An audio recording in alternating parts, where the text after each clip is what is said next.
پچھلے ویک میں ایک بہت بڑی ایک انٹرنیشنل نیوز آپ کہہ لیں کرنٹ افیئر کے طور پہ سامنے آئی ہے، اور وہ ہے امریکہ کے اندر ایک شخص ہے، اس کا نام ڈیوڈ ہے۔ آلموسٹ ان کی عمر 57 ایئرز ہے۔ ان کا ہارٹ جو ہے وہ آلموسٹ ایکسپائری کے قریب تھا، تو ڈاکٹرز جو پچھلے کم از کم 30-35 سال سے تحقیق کر کے ایک رزلٹ پہ پہنچے تھے کہ ہم ہارٹ ٹرانسپلانٹ کر سکتے ہیں کسی انسان کا، انہوں نے وہاں کی اتھارٹیز سے اجازت لی، ایز اے لاسٹ ریزارٹ انہوں نے اجازت دے دی۔ اور پھر ایک پاکستانی نژاد ڈاکٹر ہیں، ڈاکٹر منصور،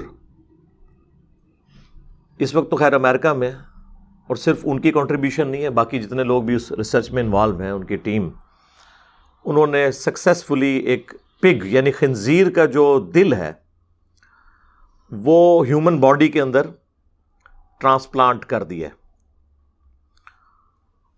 منوان وہی نہیں ہے، بلکہ اس کے اندر کچھ جینیٹک انہوں نے موڈیفیکیشنز کی ہیں، کیونکہ انسان کا ایک اپنا امیونٹی سسٹم ہے۔ انسان میں آپ اس کے جسم میں کوئی بھی ایسی چیز داخل کریں جو جسم کا حصہ نہیں ہے، تو جسم اس کے خلاف لڑتا ہے، ریئیکٹ کرتا ہے۔ یہی وجہ ہے کہ اگر امیونٹی سسٹم انسان کا اسٹرانگ ہو تو کئی بیماریوں کو بغیر دوا کے ہی شکست ہو جاتی ہے، اور اکثر جو وائرل ڈیزیزز ہیں ان کو تو شکست ہی ہمارا جسم دیتا ہے، کیونکہ وائرس کا تو ایسا کوئی علاج نہیں ہے۔ تو وہ انسان کے اندر اینٹی باڈیز پیدا ہوتی ہیں، امیونٹی سسٹم کی وجہ سے وہ اسے شکست دیتی ہیں، اور بالآخر انسان جو ہے وہ ریکور کر جاتا ہے۔ تو اب اگر ایک پگ کا دل نکال کر ایک انسان کے اندر اگر ٹرانسپلانٹ کیا جائے گا تو ظاہر انسان کا جسم تو اسے قبول نہیں کرے گا، تو سیکنڈز کے اندر بندے کی ڈیتھ ہو سکتی ہے۔ اسی چیز کو اوور کم کرنے کے لیے انہوں نے اس کے اندر جینیٹک تبدیلیاں کی، وہ ایک ڈیٹیل ٹاپک ہے، میرے خیال ہے عام لوگوں سے ریلیٹڈ نہیں، ورنہ میں اس کو بھی ڈسکس کر دیتا۔ بہرحال at the end of the day وہ کامیاب ہوئے، انہوں نے اس کا دل ٹرانسپلانٹ کر دیا، خنزیر کا دل لگا کے، اور الحمدللہ ابھی تک تو وہ ٹھیک ہیں۔ ہم انہیں بھی نئی زندگی مبارک کہتے ہیں، اور ان ڈاکٹرز کو بھی کہ جنہوں نے میڈیکل ہسٹری کے اندر ایک اور بینچ مارک قائم کر دیا ہے، ایک مائل سٹون اچیو کیا ہے۔ مستقبل میں یہ ہزاروں لاکھوں لوگوں کی زندگیاں بچانے کا سبب بن سکتا ہے اگر یہ کامیاب ہو جائے انشاءاللہ تعالی۔ یہ بہت بڑی کنٹریبیوشن ہے ہیومینٹی کے لیے۔ اب ہم اس چیز کو اس لیے ڈسکس کر رہے ہیں کہ اس کا تعلق کسی نہ کسی درجے میں ریلیجن کے ساتھ بھی جڑا ہوا ہے، خصوصاً جب خنزیر کا نام آ جائے تو مسلمانوں کے کانوں میں سے ویسے ہی دھواں نکلنا شروع ہو جاتا ہے۔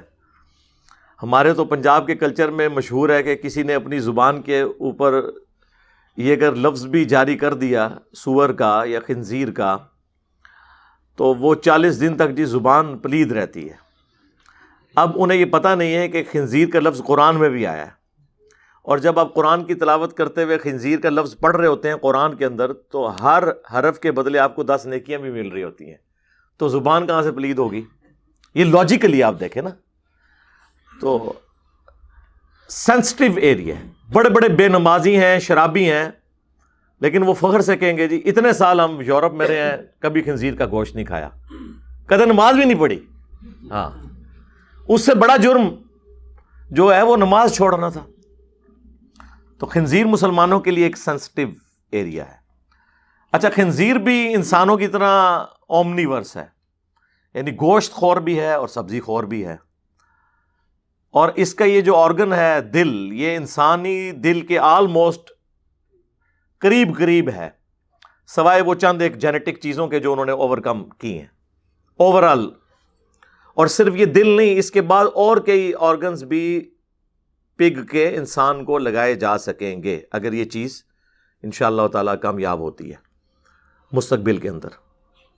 تو خنزیر کے ساتھ ہمارا سینسٹیو ایریا جڑا ہوا ہے، اور بات اپنی جگہ تو درست ہے۔ قرآن حکیم میں اللہ تعالیٰ نے کم از کم 4 مقامات کے اوپر خنزیر کے حوالے سے ڈسکشن کی ہے، سورۃ البقرہ کے اندر، سورۃ المائدہ کے اندر، سورۃ الانعام میں، سورۃ النحل میں، سورہ البقرہ کے اندر تو یہ آلموسٹ 173 نمبر آیت ہے.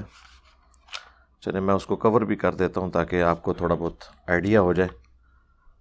اعوذ باللہ من الشیطان الرجیم، بسم اللہ الرحمن الرحیم.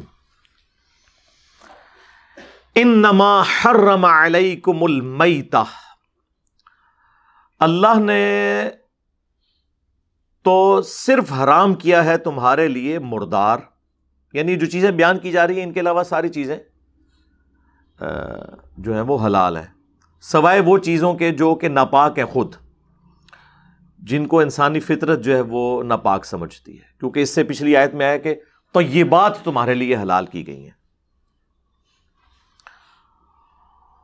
تو مردار حرام ہوا، والدم، اور بہتا ہوا لہو جو ذبح کے وقت نکلتا ہے وہ آپ لہو استعمال نہیں کر سکتے. ایک بلڈ وہ ہے جو گوشت کے اندر ہوتا ہے، ہڈیوں کے گودے میں، وہ بلڈ کھا سکتے ہیں آپ، وہ حلال ہے. یہ وہ ہے جو ذبح کے وقت نکلے. وَلَحْمَ الْخِنْزِيرِ، اور خنزیر کا گوشت. وَمَا أُهِلَّ بِهِ لِغَيْرِ اللَّهِ، اور ایسا حلال ذبیحہ بھی کہ جس کو ذبح کرتے وقت، یہ لفظ ہے ذبح، زبر کے ساتھ، ذبح لفظ نہیں ہے، ذبح، جسے ذبح کرتے وقت غیر اللہ کا نام لیا گیا ہو، تو یہ چیزیں حرام ہوں گی. لیکن ساتھ ایکسیپشن آ گئی اسی آیت میں، فَمَنِ اضْطُرَّ غَيْرَ بَاغٍ وَلَا عَادٍ، اگر کوئی اضطراری کیٹاسٹرافک کنڈیشن میں چلا جائے، یعنی اس کی مجبوری بن جائے، زندگی موت کی کشمکش بن جائے، غیر باغ ولا عاد، لیکن شرط یہ ہے کہ اس کے اندر بغاوت اور سرکشی نہ پائی جاتی ہو، حد سے وہ بڑھنے والا نہ ہو، ضرورت سے زیادہ استعمال کرنے والا نہ ہو، فلا اثم علیہ، تو اس پہ پھر کچھ گناہ نہیں ہے. ان اللہ غفور الرحیم، بے شک اللہ تعالیٰ بخشنے والا مہربان ہے.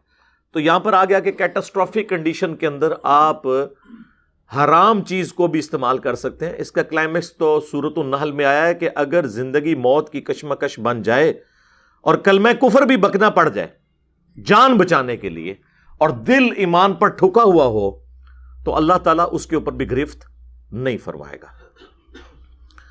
تو یہاں پر واضح فتویٰ موجود ہے کہ آپ خنزیر کا گوشت زندگی موت کی کشمکش میں استعمال کر سکتے ہیں. تو میرے بھائی، اگر خنزیر کا گوشت ڈائریکٹ کھایا جا سکتا ہے جان بچانے کے لیے، تو اس کا آرگن بھی کسی کی جان بچانے کے لیے یوز کیا جا سکتا ہے. اب یہ اجتہاد کرنے کے لیے امام حنیفہ یا امام شافعی یا امام احمد بن حنبل یا امام مالک رحمہم اللہ اجمعین، ان کو کوئی واٹس ایپ کال کرنے کی ضرورت نہیں ہے، نہ ان کی قبر پہ جا کے کوئی کشف القبور کرنے کی ضرورت ہے کہ حضرت اب آپ بتائیں.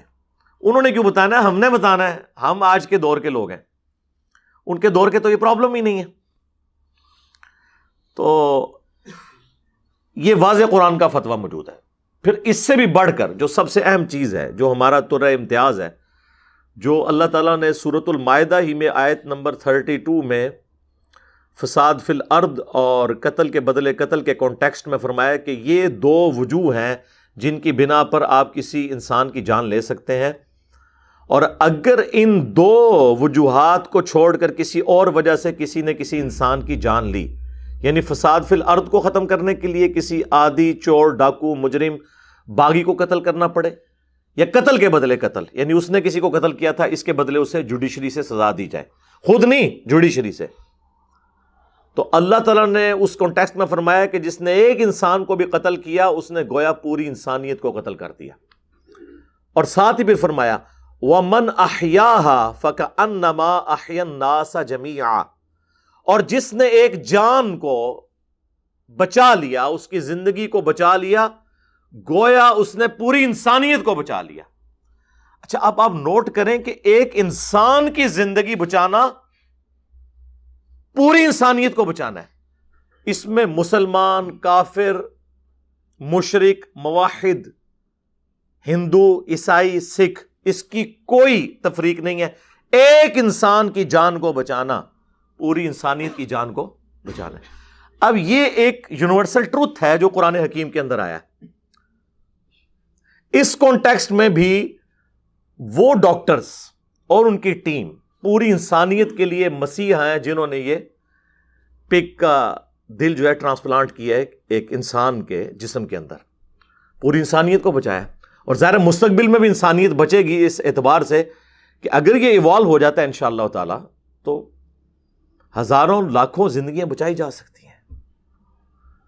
تو میں تو مبارکباد پیش کروں گا جی, جتنی بھی ان کی پوری ٹیم ہے, اس میں اگر مسلمز ہیں غیر مسلمز ہیں کوئی بھی ہیں, وہ انسانیت کے مسیحا ہیں اور پوری انسانیت کے اوپر ان کا احسان ہے اگر یہ چیز ایوالو ہو جاتی ہے انشاءاللہ تعالی. اب اس پہ جو اسلامک رولنگز ہیں اس میں کچھ حصہ تو میں نے ڈسکس کر لیا قرآن حکیم کے حوالے سے کہ جب سور کا گوشت کھایا جا سکتا ہے جان بچانے کے لیے تو اس کے آرگن کو بھی یوز کیا جا سکتا ہے. اور ایک اور چیز آپ دیکھیں, بلڈ ڈونیشن, اس کے اوپر تو سب ایگری کرتے ہیں. اب جو میں نے آیت تلاوت کی تھی سورۃ البقرہ کی آیت نمبر 173, اس میں اللہ تعالیٰ نے بہتے ہوئے لہو کو بھی حرام قرار دیا تھا, یعنی وہ پینا حرام ہے. لیکن جب ہم بلڈ ڈونیٹ کرتے ہیں یا کوئی شخص خون لگواتا ہے, وہ بہتا وہ لہو ہی ہوتا ہے لیکن وہ جان بچانے کے لیے ہوتا ہے. تو کیٹاسٹرافک کنڈیشن کے پھر احکامات بالکل ڈیفرنٹ ہوتے ہیں. تو آلریڈی ہم یہ سب کچھ کر رہے ہیں. اسی طریقے سے مختلف انسانی اعضاء جو ہے ان کی پیوند کاری ہوتی ہے. لیور ٹرانسپلانٹ ہوتا ہے ایک انسان کا, کاٹ کے دیا جاتا ہے. بل اس میں ایک چیز ہونی چاہیے کہ یہ جو جتنے بھی آرگنز ہیں یہ بیچے نہ جائیں ورنہ ایک کاروبار بن جائے گا. یعنی اگر کوئی شخص کہے جی میں اپنا گردہ جو ہے 1 کروڑ میں بیچتا ہوں کسی امیر آدمی کو, یہ جب کام شروع ہو جائے گا اس کو اسلام کبھی سپورٹ نہیں کرے گا. ہاں, والنٹیئرلی کوئی شخص اپنا گردہ پیش کر دیتا ہے کسی کو, اور عموماً قریبی رشتہ داروں کو ہی لگتا ہے کیونکہ اس میں پھر بلڈ گروپ کا بھی میچ کرنا ضروری ہے. پھر آپ کو پتہ ہے امیونٹی سسٹم ریئیکٹ کر جاتا ہے انسان کا, ہو سکتا ہے وہ لگاتے ہی اس کی ڈیتھ ہو جائے. یہ سب کچھ دیکھا جاتا ہے. اس لیے آپ دیکھیں گے کہ جب بھی یہ ٹرانسپلانٹ کا عمل ہوتا ہے تو وہ انڈر آبزرویشن رکھتے ہیں اس مریض کو, کسی بھی وقت جسم ہی ریئیکٹ کر سکتا ہے. ہمارا جسم جو ہے نا جی دنیا کا سب سے خطرناک جراثیم ہمارا جسم خود ہے, کیونکہ یہ تو ہزاروں لاکھوں جراثیم کو ختم کر دیتا ہے اپنے امیونٹی سسٹم کی وجہ سے, اینٹی باڈیز بنا کے. ورنہ یقین کریں اس پلانٹ ارتھ کے اوپر ایسے ایسے جراثیم ہیں کہ انسانیت تو کب سے ختم ہو جاتی اگر اللہ تعالیٰ نے انسان کے اندر اتنی صلاحیت نہ رکھی ہوئی ہوتی, جو انسان کو خود بھی نہیں پتا. اب تو یہ میڈیکل سائنس کی ترقی کی وجہ سے یہ میریکل ہو رہا ہے نا کہ لوگوں کو پتا چل رہا ہے کہ انسان اللہ نے کیا چیز بنا دی ہے. تو اس اعتبار سے بھی یعنی انسانیت کی جان بچانے کے اعتبار سے بھی اگر اس طرح کی کوئی ایکٹیویٹیز پرفارم کی جاتی ہیں تو بالکل درست ہیں. اللہ کے محبوب صلی اللہ علیہ وآلہ وسلم کی جو تعلیمات ہیں نا جی اس حوالے سے وہ بڑی اسٹانشنگ ہیں, آپ حیران ہوں گے, اس کے اوپر گھنٹوں بولا جا سکتا ہے. صحیح بخاری اور صحیح مسلم دونوں میں حدیث ہے, اللہ کے محبوب صلی اللہ علیہ وآلہ وسلم نے فرمایا کہ اللہ تعالیٰ نے آسمان سے کوئی ایسی بیماری نازل نہیں کی کہ جس کی شفا بھی نازل نہ کی ہو, اور جب اس بیماری کی دوا اس بیماری کے ساتھ موافقت کر لیتی ہے تو اللہ کے اذن سے شفا ہو جاتی ہے. اب وہ ڈسکوری انسان نے کرنی ہے. اور نبی علیہ السلام کی ٹالرنس کا لیول دیکھیں کہ صحیح بخاری اور صحیح مسلم میں حدیث موجود ہے کہ شفا 3 چیزوں کے اندر ہے. ہجامہ کروانے میں یعنی کپنگ جسے آپ یہ پچھنے لگوانا بھی کہتے ہیں, دوسرا شہد میں, اور تیسرا آگ کے ذریعے داغ لگوانے میں. یعنی اگلے زمانوں میں جب خون بہ رہا ہوتا تھا زخم سے اور خون نہیں رکتا تھا تو اس وقت تو ظاہر ہے ایسی ادویات تو نہیں تھی, پھر اس کو تیر کو یا نیزے کو کسی بھی لوہے کی گرم سلاخ کو گرم کر کے اس زخم پہ رکھا جاتا تھا, وہ وہاں سے گوشت روسٹ ہو جاتا تھا اور پھر خون نکلنا بند ہو جاتا تھا. اسے کہتے ہیں داغ لگانا. اب الیکٹرک داغ لگانے والے انسٹرومنٹ بھی ہیں جو ڈاکٹرز یوز کرتے ہیں. آپ کو یاد ہوگا ایسے 15-20 سال پہلے جب یہ بائی پاس کا آپریشن ہوتا تھا تو 15-20 بوتلیں ارینج کی جاتی تھی مریضوں کے لیے. اب آپ نے سنا ہے کہ جی اتنی بوتلیں ارینج کریں, اب نہیں ہوتی, کیونکہ اب مزید انسانیت کو اللہ نے ترقی کروا دی ہے. کئی لوگوں کا بائی پاس ہوتا ہے اور انہیں خون کی کوئی بوتل نہیں لگتی, وہ اس طریقے سے اوور کم اسے کر لیتے ہیں, کیونکہ کچھ عرصے کے اندر 3 مہینے کے اندر تو ایک پوری بوٹل انسان فریش خون خود بنا لیتا ہے, جو اللہ نے انسان کے اندر کمپیٹنسی رکھی ہوئی ہے. میرے بھائی یہ کمپیٹنسی کا ہمیں خود بھی نہیں پتا تھا. اگر ان چیزوں کا ہمیں نہیں پتا, ہمارے ماں باپ کو نہیں پتا, تو پھر یہ بنانے والا کوئی اور ہے. جس چیز کا ہمیں بیسک نالج بھی نہیں تھا, وہ چیزیں ہم نے کیسے بنا لی یا ہمارے ماں باپ نے کیسے بنا لی. تو سوچنے کی بات ہے. تو اب وہ داغ, اچھا اب داغ کو نبی علیہ السلام فرمایا یہ یعنی 3 طریقہ علاج میں یہ بیسٹ ہیں, ہجامہ, کپنگ, شہد اور داغ. لیکن ساتھ ہی فرمایا کہ میں اپنی امت کو داغ لگانے سے منع کرتا ہوں, یعنی نبی علیہ السلام نے اسے پسند نہیں فرمایا کہ آگ کے ذریعے علاج کیا جائے. اچھا منع خود کر دیا, لیکن صحیح مسلم شریف اٹھائیں, حضرت سعد ابن معاذ کو جب گھٹنے میں تیر لگا اور ان کا خون نہیں رکتا تھا, تو نبی صلی اللہ علیہ وآلہ وسلم نے اپنے مبارک ہاتھوں سے ان کو داغ دیا. اسی طریقے سے غزوہ خندق کے موقع ہی پر ابی ابن کعب کو زخم لگا, بڑے علاج کے باوجود ان کا خون نہیں رک رہا تھا, تو نبی علیہ السلام نے کہا کہ اسے طبیب کے پاس اٹھا کر لے جاؤ اور اس سے داغ لگواؤ. داغ لگوایا تو ان کا خون رک گیا. یعنی ایک طرف ہمارے پروفٹ صلی اللہ علیہ وآلہ وسلم اس طریقہ علاج کو ڈسکریج کر رہے ہیں, لیکن ایز اے لاسٹ ریزارٹ جب کوئی اور صورت نظر نہیں آئی تو آپ نے اپنے مبارک ہاتھوں سے خود داغ لگایا اور لگوایا بھی. یہ اس بات کا ثبوت ہے کہ علاج کے معاملے میں عام جو رولنگز ہیں وہ پھر اٹھ جائیں گی. وہ کیٹاسٹروفک کنڈیشن ہے, اضطراری کیفیت جسے کہا جاتا ہے, اس کا حکم پھر بالکل ڈفرنٹ ہو جاتا ہے. بخاری اور مسلم دونوں میں حدیث ہے, نبی صلی اللہ علیہ وآلہ وسلم نے فرمایا کہ میں تمہیں منع کرتا ہوں سونے اور چاندی کے برتنوں میں کھانا کھانے سے, یعنی یہ تکبر کی علامت ہے, اور ریشمی لباس پہننے سے. مرد کے لیے یہ حرام کر دیا گیا. حتیٰ کہ اس کا کلائمیکس بھی موجود ہے بخاری اور مسلم میں کہ جو دنیا میں ریشم پہنے گا پھر آخرت میں اس کا کوئی حصہ نہیں ہے. کتنی وعید ہے, کتنی سخت وعید ہے. لیکن بخاری اور مسلم میں یہ آتا ہے کہ حضرت زبیر اور حضرت عبد الرحمن بن عوف رضی اللہ تعالی عنہما دونوں 10 جنتی اصحاب میں سے ہیں. ان کو خارش پڑ گئی جسم میں, تو طبیب نے کہا کہ آپ ریشم کا لباس پہنے تو آپ کی خارش دور ہو جائے گی, ریشمی لباس سے یہ دور ہو جائے گی. تو نبی علیہ السلام نے پھر انہیں حکم دیا کہ تم ریشمی لباس پہنو. اب ریشم پہننا حرام, لیکن علاج کے طور پر خارش دور کرنے کے لیے آپ نے فرمایا کہ تم اسے استعمال کرو. یہ ٹالرنس کا لیول ہے. جامعہ ترمذی میں سنن ابی داؤد میں حدیث ہے, صحابہ نے پوچھا یا رسول اللہ ہم جب بیمار ہوتے ہیں تو علاج کروایا کریں, تو آپ صلی اللہ علیہ وآلہ وسلم نے فرمایا کہ اللہ کے بندو علاج کروایا کرو.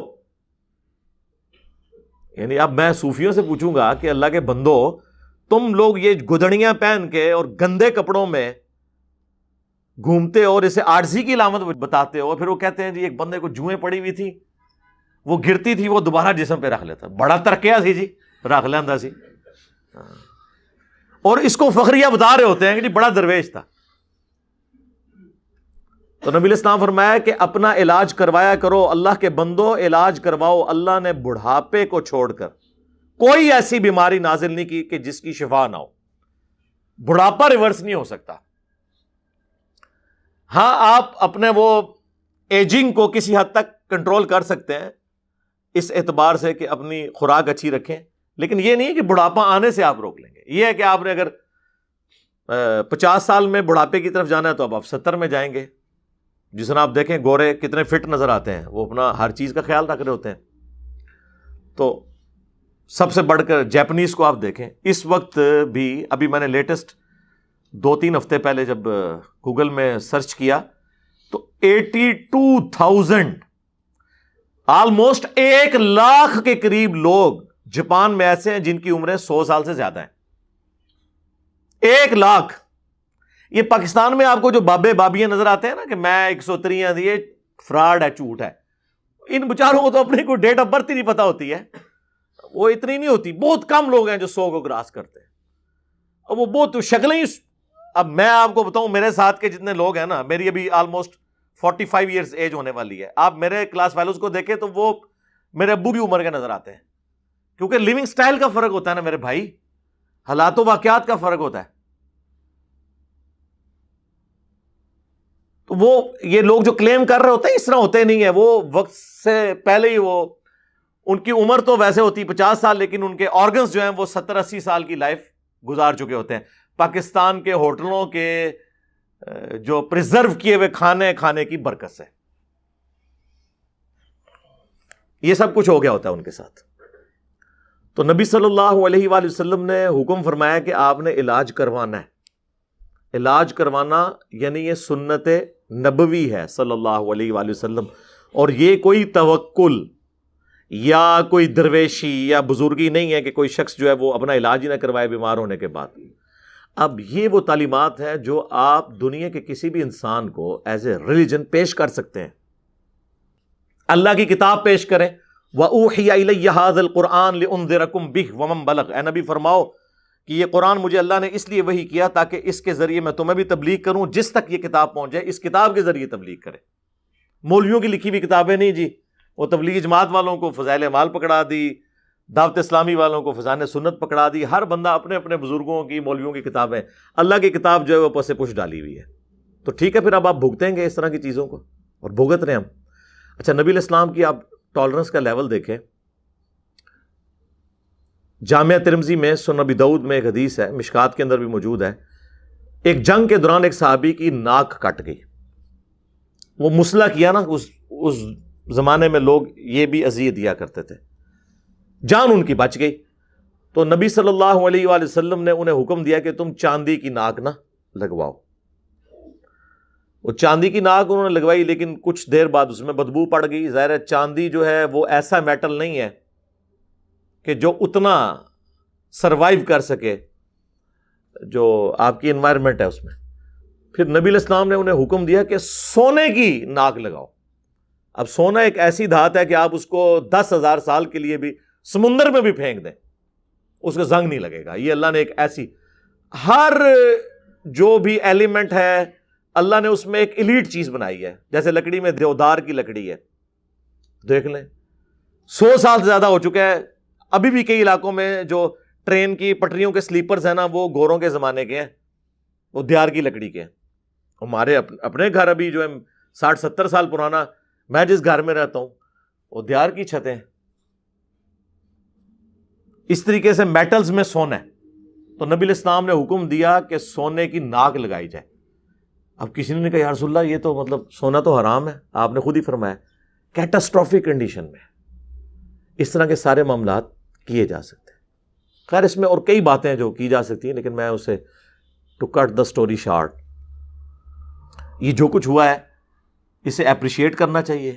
ابھی ہمارے وہ چند وہ نوجوان مبلغین سامنے آ جائیں گے کہ جی دجالی فتنہ آ گیا جی, پگ ٹرانسپلانٹ کرتے تو انو ہر شے جی دجال نظر آندا ہے. تہاڈی سوچ ہی ہے نہیں جی, کیڑی جتنا دل تے کیڑی جتنی سوچ. جس قوم کی یہ مینٹالٹی ہوگی وہ میڈیکل میں ترقی کرے گی. انہی لوگوں نے اس وقت جو سلطنت عثمانیہ ہے, آٹومان امپائر, اس کو مروائی مولویوں نے تھا. یورپ جو ہے وہ ترقی کر رہا تھا اسلحے کی فیلڈ میں, ان کو مولویوں نے اس چکر میں ڈال دیا کہ جی فلاں توپ کے گولے میں فلاں چیز کی چربی ڈلتی ہے. اور اینڈ تے مولویوں کو جو دعا کراندے رہے کہ جناب دعا کرو جی دشمنوں دی توپاں وچ کیڑے پی جان. انہوں نے نہیں پتا کہ توپ وچ تے کیڑا نہیں پی سکتا. پھر نہیں پیا تو دیکھ لو 3 بر اعظموں میں پھیلی ہوئی آٹومان امپائر تھی مسلمانوں کی, سلطنت عثمانیہ اس طرح فارغ ہوئی ہے. اسی طریقے سے پرنٹنگ پریس کی مخالفت. مجھے بتائیں اب جتنی دنیا کی آبادی ہے, کیا پرنٹنگ پریس کے بغیر آپ قرآن کسی کو دے سکتے ہیں؟ یہ جتنی احادیث کی کتابیں میرے ٹیبل پہ رکھی ہوئی ہیں سب پرنٹنگ پریس کے اوپر ہیں. جو کسی فلانا شریف, فلانا رحمت اللہ علیہ, ٹھیک ہے, ٹمکاڑا نہیں میں کہتا, اچھا انہوں نے نہیں بنائی ہوئی, گوروں نے بنائی ہے. اکثر کہتے ہیں جی بزرگوں کی بڑی خدمات ہے. جی بزرگان نے گورا کی بڑی خدمات ہے کہ انہوں نے ہمیں پرنٹنگ پریس دیا کہ آج ہم اتنی خوبصورت پرنٹنگ میں قرآن اور حدیث کی کتابیں. جاؤ گوروں کے پاؤں جا کے چومو, کہ حضرت آپ کی کیا خدمات ہیں، تو وہاں کیا آپ کو کہیں گے؟ نہیں خدمات تو ہیں لیکن اس کا یہ مطلب تو نہیں ہم ان کے عقیدے بھی مانیں، ان کی رسپیکٹ بھی کریں. تو سر تواڈے بزرگاں دے بھی کلمہ پڑھانے دی برکت نال، صرف یہ کام کرنے کی برکت سے ہم ان کے غلط نظریات تو ماننے کے لیے تیار نہیں ہوں گے. کیونکہ بخاری اور مسلم دونوں میں حدیث ہے کہ اللہ چاہے تو کسی فاسق سے بھی دین کا کام لے سکتا ہے. بڑی لمبی حدیث ہے کہ ایک شخص جو ہے میدان جنگ میں اس نے کافی کافر قتل کیے، لیکن رسول اللہ نے فرمایا یہ جہنمی ہے. صحابہ کہتے ہیں ہمیں تو وسوسہ پیدا ہوا کہ اللہ کے نبی کی بات کہیں جھوٹی نہ ہو جائے. تو ایک صحابی کہتے ہیں میں پیچھے ہو لیا، اینڈ پہ میں نے دیکھا وہ زخموں کی تاب نہ لاتے ہوئے اس نے زمین میں یوں اپنی تلوار کھڑی کر کے اپنے آپ کو اس پہ گرا کے خودکشی کر لی، اور وہیں سے نعرہ لگاتے ہوئے آئے صدق رسول اللہ، رسول اللہ نے سچ کہا تھا. پھر آپ نے فرمایا بلال اٹھو اور اعلان کر دو کہ آخرت کا جو دار و مدار ہے وہ خاتمے کے اوپر ہے، اور بعض اوقات اللہ تعالیٰ کسی فاسق سے بھی دین کا کام لے لیتا ہے. تو یہ کہنا جی فلاں بندے نے جناب کلمہ پڑھا دیا انہوں چٹنا ہے سی، چٹو پھر ڈاکٹر ذاکر نائک کو، نہیں مانیں گے.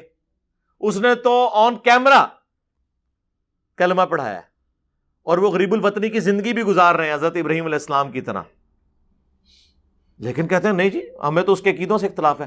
تو سر آپ کے بابوں کے عقیدوں سے بھی ہمیں اختلاف ہے، لہٰذا ہمیں کسی کی دوست نہ لگائیں، علمی گراؤنڈ پہ آ کے بات کریں.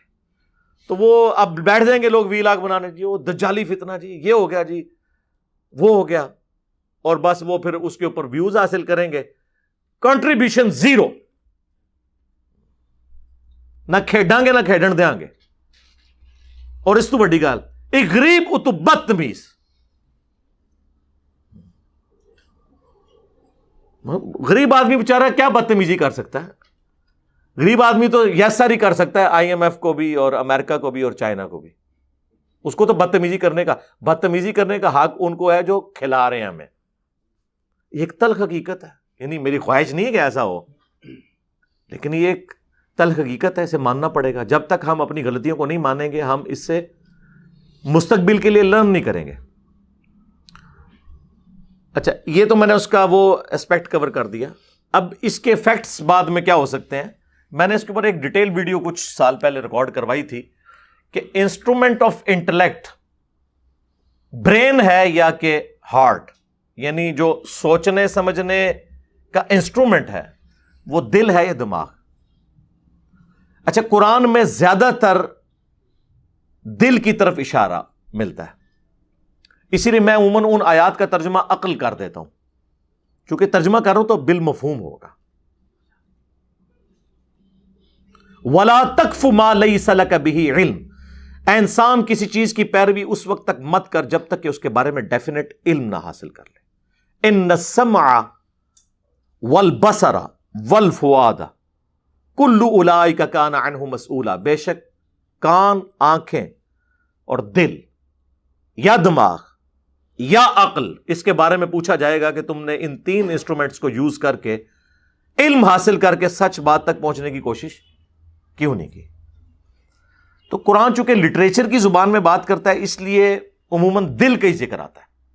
ایک سائنٹسٹ بھی ہے نا، وہ بھی یہ کہے گا کہ آج میرا دل کر رہا ہے بریانی کھاؤں، وہ یہ نہیں کہے گا کہ آج میرا دماغ کر رہا ہے کہ بریانی کھاؤں. آج میرا دماغ جو ہے نا وہ پکوڑے مانگ رہا ہے، وہ کہے گا آج میرا دل کہہ رہا ہے کہ آج موسم ذرا ٹھنڈا ہے، پکوڑے اور اس طرح کی کوئی چٹپٹی چیز مل جائے، کیونکہ لٹریچر کی زبان میں بات ہو رہی ہوتی ہے. ایون امریکن اخبار بھی اٹھائیں گے نا تو اس پہ لکھا ہوگا سن رائز اور سن سیٹ. بھی سن تو نہ رائز ہوتا ہے نہ سیٹ ہوتا ہے، ود رسپیکٹ ٹو زمین ہو رہا ہوتا ہے، لیکن ایکچولی تو ایسا نہیں ہوتا، لیکن لٹریچر میں ہو رہا ہوتا ہے، کامن آبزرویشن میں. تو ہم اس پہ کوئی مذاق نہیں اڑاتے. تو قرآن میں اس طرح کی جتنی باتیں آتی ہیں نا ان کو آپ نے لٹریچر کی زبان میں سمجھنا ہے. لیکن یہ بات بھی حقیقت ہے کہ ماڈرن سائنس نے اس بات کی تصدیق کی ہے کہ دل بھی سوچتا ہے، اور یہ لیٹسٹ ریسرچ آ چکی ہے. اس کے لیے میری آپ ویڈیو دیکھ لیں، اس میں نے ریفر بھی کیا تھا. کچھ لوگوں کے جو ہارٹ ٹرانسپلانٹ ہوئے ہیں تو ہارٹ ٹرانسپلانٹ ہونے کے بعد ان کی عادتیں یکسر بدل گئی ہیں، اور وہ عادتیں وہ والی ہو گئی ہیں کہ جن لوگوں کے دل انہیں لگائے گئے تھے. یعنی مرنے کے بعد بھی کچھ گھنٹے تک کے لیے اگر آپ دل کو یعنی ہائی اس کو چارج دے کے دوبارہ سے ایکٹیویٹ کر لیں، ظاہر ہے یہ نہیں کہ زندہ بندوں کے دل لگاتے ہیں، وہ مرے ہوئے بندوں کے کچھ دیر تک، جس طرح آنکھیں ہیں، دل ہے، کچھ آرگن استعمال ہو سکتے ہیں مرنے کے بعد بھی اگر نکال کے انہیں فوراً پریزرو کر لیا جائے. تو ان کی عادتیں وہ ہو گئی ہیں یہ یوٹیوب کے اوپر باقاعدہ ویڈیوز رکھی ہوئی ہیں. یعنی ایک بالکل انٹروورٹ قسم کا بندہ تھا, گم سم رہنے والا, اکیلا رہنے والا, نیا دل لگا اسے, وہ بڑا جناب ایکسٹروورٹ ہو گیا, اس نے جاگنگ شروع کر دی ہے, سائیکلنگ شروع کر دی ہے. جب انہوں نے چیک کیا تو وہ جس بندے کا دل لگا رہا ہے اس کے اندر وہ ساری عادتیں موجود تھی. تو اس سے لگتا ہے کہ یہ چیزیں بھی ٹرانسفر ہوتی ہیں. لیکن اس کی وجہ سے کوئی یہ نہ ہو کہ یہ کہنا شروع کر دے اب اگر کسی کو پگ کا لگ گیا تو پگ والی چیزیں نا اس میں آ جائیں.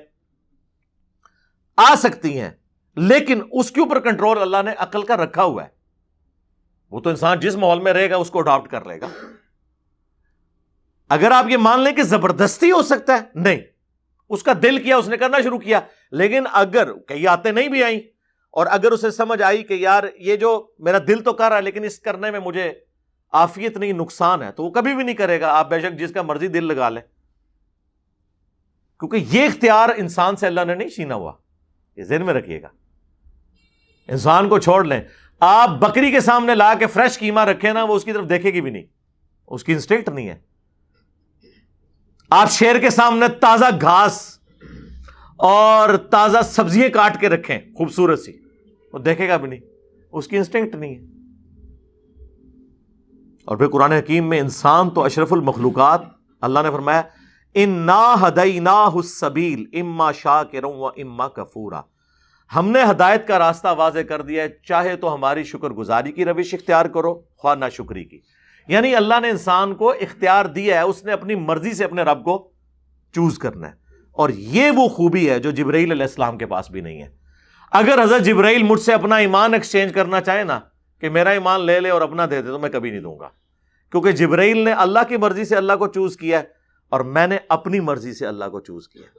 یہی وجہ ہے کہ انسان کو جنت ملنے والی ہے کہ اس نے اپنی مرضی سے اپنے رب کو چوز کیا. فرشتوں کے پاس تو کوئی دوسرا راستہ ہی نہیں تھا. اور یہی ہمارا ٹیسٹ ہے کہ ہم نے ہر موقع پہ وہ بولین الجبر ہے 0-1 کہ یہاں پہ کرنا ہے, یہاں پہ نہیں کرنا, اس پہ میرے رب کی مرضی ہے, اس پہ نہیں ہے. جس میں مرضی ہے وہ کروں گا, جس میں مرضی نہیں ہے اس سے رک جاؤں گا. تو وہ ویڈیو بھی ہم انشاءاللہ شیئر کرا دیں گے اس کی ڈسکرپشن کے اندر بھی, اور اس میں کامنٹس میں بھی ڈال کے پن کر دیں گے. وہ والی ویڈیو بھی جو میری والی ویڈیو تھی اور وہ جو ایکسپیرینس والی ویڈیو رکھی ہوئی ہے, وہ انشاءاللہ ہم دونوں ڈال دیں گے تاکہ آپ کو اس حوالے سے جو مزید کوئی انفارمیشن چاہیے تو انشاءاللہ تعالی مل جائے گی. صلو علی محمد وعلی آل محمد, اللہم صلی علی محمد وعلی آل محمد واصحاب محمد اجمعین الی یوم الدین, آمین.